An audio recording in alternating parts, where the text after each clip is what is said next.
स्वागत है दोस्तों आपके अपने चैनल एग्जाम पूर्व अभ्यास पर। अगर आप भी किसी भी कॉम्पिटिटिव एग्जाम की तैयारी कर रहे हैं तो ये एनसीईआरटी सीरीज आपके लिए महत्वपूर्ण साबित होंगे। तो चलिए स्टार्ट करते हैं। आज अध्याय 2 में वस्तुओं के समूह बनाना। हमारा पहला क्वेश्चन है, वे पदार्थ जिनसे होकर वस्तुओं को बिल्कुल नहीं देखा जा सकता है क्या कहलाता है? तो वैसे पदार्थ जिनसे होकर वस्तुओं को दूसरी वस्तुओं को देखा ना जा सकता उसे अपारदर्शी पदार्थ कहते हैं। Option B.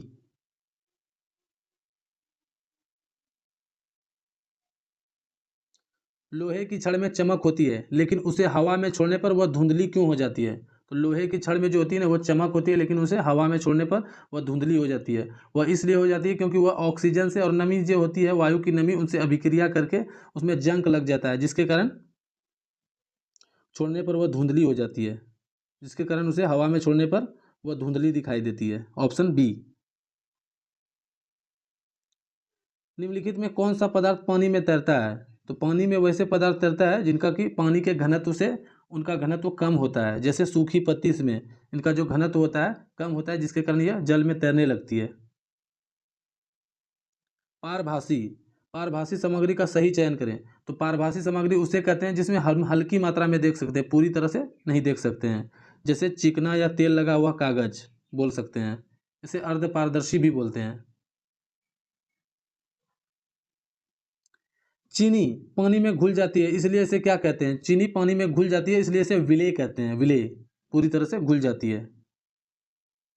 धातुओं के उस गुण को क्या कहते हैं जिसमें वे चमकते हैं? तो धातुओं के उस गुण को क्या कहते हैं जिसमें वो चमकते हैं? तो उसे धूति कहते हैं। धातुओं के प्राकृतिक जो रंग होती है उनका जो असली रंग होता है उसे धूति कहते हैं। धूति। Option C. धातुओं के असली रंग, प्राकृतिक रंग उनका।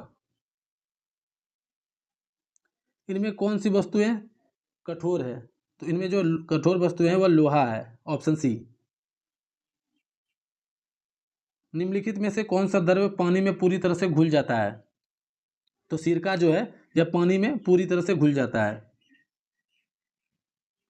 दुकानदार बिस्कुट और मिठाइयाँ कांच के जार में क्यों रखता है? क्योंकि कांच का जो जार होता है वो पारदर्शी होता है, ग्राहक उन्हें देख सके। वे पदार्थ जिन्हें आसानी से संपीड़ित किया जा सकता है कहलाते हैं। वैसे पदार्थ जिसे आसानी से संपीड़ित किया जा सकता है वो कोमल पदार्थ होते हैं। जैसे रुई हो गया, स्पंज हो गया, ये सारे पदार्थ को आसानी से संपीड़ित किया जा सकता है। Option B.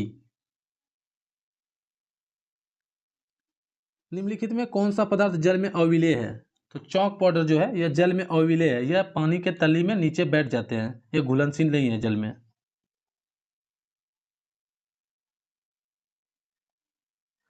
जल में रहने वाले पौधे और जंतुओं के जीवित रहने के लिए कौन सी गैस आवश्यक है? तो जल में घुली हुई ऑक्सीजन। जल में हुई घुली हुई ऑक्सीजन से जितने जलीय जीव होते हैं वो ऑक्सीजन ग्रहण करते हैं, तो ऑक्सीजन उनके लिए बहुत जरूरी है। हथौड़े। हथौड़े से मारने पर कौन सी वस्तुएं आसानी से नहीं टूटती है? तो हथौड़े से मारने पर जो नहीं टूटती है आसानी से वह कांच का, सॉरी, लोहे का टुकड़ा। ऑप्शन सी हो जाएगा। लकड़ी से बनाई जा सकने वाली वस्तुओं का चयन करें। तो लकड़ी से जो बनाई जाने वाली है वह मेज है।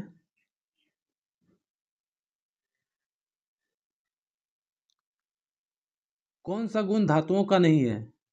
चमक धातुओं में होती है, कठोरता धातुओं में होती है और निश्चित आकार के तो धातु होते हैं, लेकिन पारदर्शी जो है यह उनका गुण नहीं है।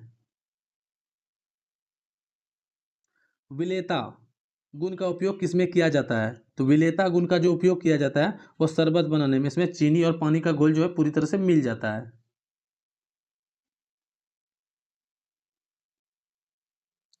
यदि हम किसी वस्तु के आर पार देख सकते हैं लेकिन स्पष्ट नहीं तो वह है? अगर किसी वस्तुओं को हम आर पार देख सकते हैं लेकिन वो स्पष्ट नहीं तो उसे पारभासी कहते हैं, जिसमें कि इसे अर्ध पारदर्शी भी कहते हैं। इसमें थोड़ा दिखता है जैसे कि घिसा हुआ कांच, कोहरा। नींबू का रस पानी में क्या है? तो नींबू का जो रस पानी में है वो विलेय है, पूरी तरह से मिल जाती है। रेत और बालू पानी में, सॉरी, रेत और बालू पानी के गिलास में कहाँ बैठ जाते हैं? तो उनकी तली में बैठ जाते हैं, नीचे। हमारे शरीर के लिए पानी क्यों महत्वपूर्ण है? हमारे शरीर के लिए पानी क्यों महत्वपूर्ण है? यह बहुत सारे पदार्थों को घोल सकती है। ऑप्शन बी हो जाएगा।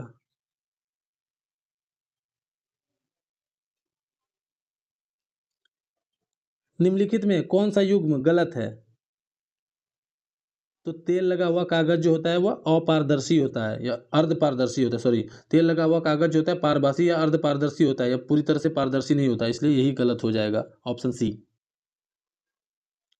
वस्तुओं को समूह में बांटने का सबसे बड़ा फायदा क्या है? तो वस्तुओं को समूह में बांट देने पर उनके गुणों को आधार पर उन्हें व्यवस्थित किया जा सकता है। तांबा और एल्युमिनियम किसके उदाहरण हैं? तो तांबा और एल्युमिनियम जो है यह धातु के उदाहरण है। इनमें कौन सी गैस पानी में नहीं घुलती है? इनमें जो है मीथेन, नाइट्रोजन, ये दोनों गैस ऐसी है जिसे पानी में आसानी से नहीं घोला जा सकता है। तो इसमें ऑप्शन बी और डी दोनों हो जाएगा। वह गुण जो बताता है कि कोई वस्तु कितनी भारी है या हल्की है क्या कहलाता है? तो वह घनत्व कहलाता है। घनत्व के कारण ही पता चलता है कि कोई वस्तु कितनी भारी है और कितनी हल्की है।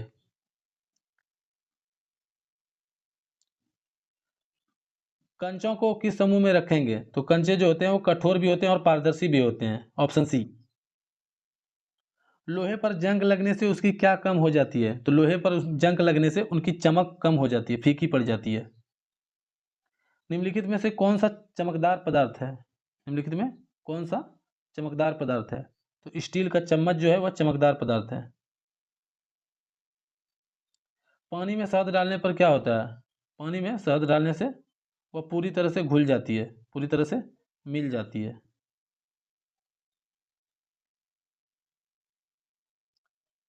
धातुओं को उनकी चमक वापस दिलाने के लिए किससे रगड़ा जा सकता है? तो धातुओं को उनकी चमक वापस दिलाने के लिए उसे रेगमाल से रगड़ा जा सकता है, उसकी चमक वापस आ जाएगी। अगर वीडियो अच्छा लगा हो तो वीडियो को लाइक कर दें, चैनल को सब्सक्राइब कर लें। अगर फेसबुक पर देख रहे हैं तो पेज को फॉलो कर लें। धन्यवाद।